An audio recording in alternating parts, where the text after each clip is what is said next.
Hello again, everybody. It's Dave Prazak at ringside. Actually, we're up on the stage right next to the entranceway here at the James Ballantyne Uptown VFW here in Minneapolis, Minnesota, joined at this time by Kevin Harvey. And we have our opening matchup underway with two world-traveled competitors. Great to be back here, Dave. Great to be back here with you, the whole crowd at first, our friends at Fulton Brewing Company. Yes, I'm partaking of the Hop Star at the moment. And looks like Chuck Taylor is partaking of the disco ball hanging above the ring. Hopefully nobody takes a big back body drop during the course of tonight's action. Other things that are big, Dave, the big surprise factor here. Is that Clark Feldman couldn't reach the disco ball? Not if you would let me finish. I don't think anybody was surprised by that. But Chuck Taylor, not advertised in any way to be here tonight. Not at all. I mean, these shows sell out immediately. As soon as tickets are put on sale, I mean, maybe a week or two. Yes. And the shows are sold out. We return here to the VFW at the end of November. That show is already sold out. So it gives First Wrestling the opportunity to schedule some unadvertised competitors because they already know that all of those tickets are sold. The money is there to bring in talent like Chuck Taylor, currently part of the AEW roster.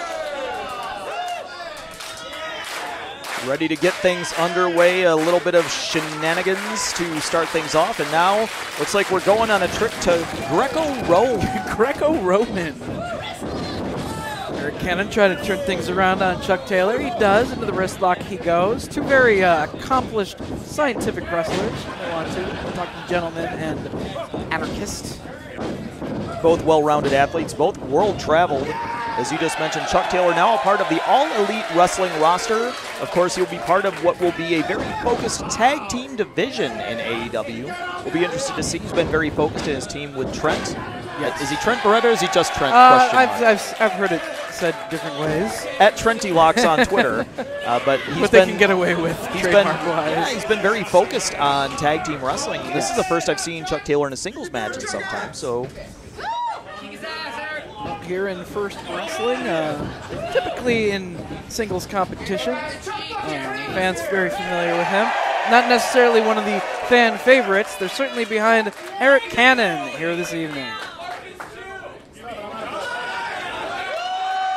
I feel rude if I keep talking at this point. A conversation between the wrestlers and the fans taking place, and now we're back collar and elbow tie-up. As a matter of fact, I don't believe that any matches necessarily on tonight's card have been advertised in advance. Just sort of a graphic with some of the talent that will be appearing. Nice arm drag right there from Arik Cannon. Deep arm drag, keeping control of that arm. Of course, as part of that graphic, the current Uptown VFW champion, Orange Cassidy, is a part of the event as well. Priscilla Kelly, female competitor, makes her return here to the Uptown VFW. And Chuck Taylor with a nice pinning combination here, but only gets two. Cannon back to his feet, avoids the clothesline, throws one of his own. Chuck Taylor avoids it, and they both throw it at the same time, and they both go down to the mat. Time to regroup. Cannon and Taylor certainly no strangers to each other. They have crossed paths in the ring and around the ring for a number of years. And they're going to put some chairs to use, it looks like.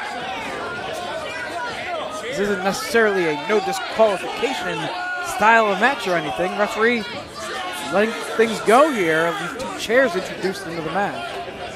This one may be degrading very, very quickly from a wrestling match into a straight-up fight.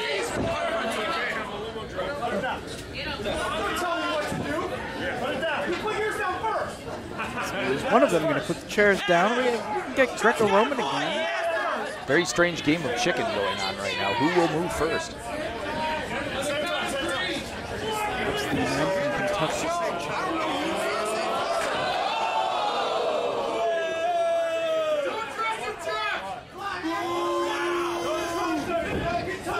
Well, one chair has been set up by Chuck Taylor. Will Cannon be able to counter? Holy sit. Ho, ho, ho! A statement has been made Absolutely. here in Minneapolis, Dave Prazak.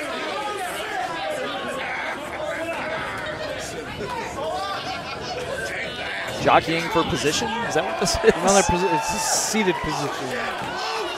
We're going to have an old-fashioned bar fight with the Necro Butcher and Corporal Robinson back in the day.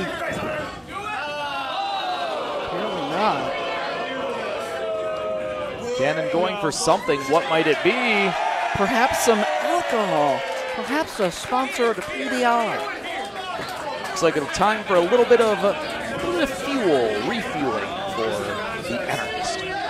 Ooh, sharing the PBR. Now this is where Chuck Taylor's really got to make a decision. If you are in a competitive match, can you really trust a beverage, sealed or unsealed, given to you by your opponent? I've seen drunken death matches in the past. Yeah, but we don't know that Cannon didn't roofie that. I hope not. What does he have planned for Chuck Taylor? Come on. I kind of hope There are laws. I kind of hope the PBR has been roofied at this point, actually. Enjoying the cold beverage. Putting his feet up. Statements are being made. Handing the beverages to the official. And a drop toe hold right onto the chair. Face first. Goes Chuck Taylor. Count, referee. Get in position, man. Count of 0. It's not often you hear that. Count of 0 is all you can get. We get the PBRs here.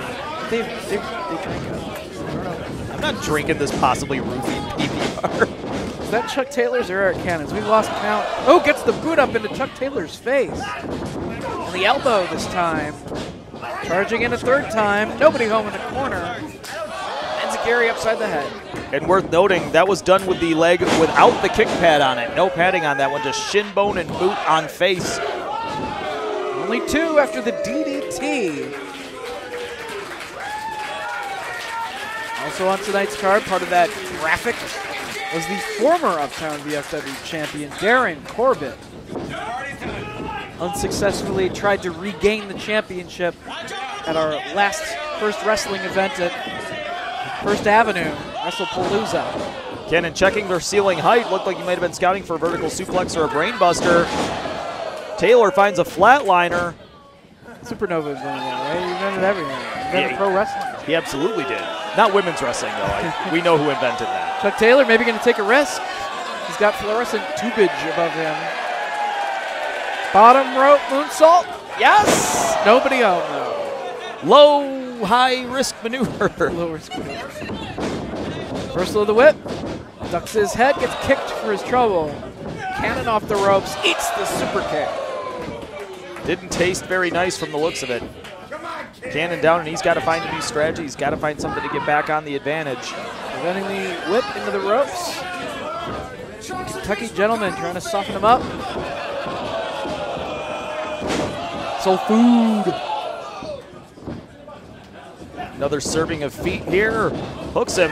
Razzle dazzle neck breaker takes him down. Super kick connects. Chuck Taylor back on his feet in the corner. Moves out of the way of a charging Eric Cannon. Suplexed into the turnbuckles. Into the buckles, impact to the body, but I didn't like the way Taylor's neck and head looked on the fall down from that. I don't think he liked it either. It's got him rocked, it's got him reeled, but not enough to keep him from finding that last-ditch knee. Has him now. Pile driver! Short pile driver. This could be it right here. And it is.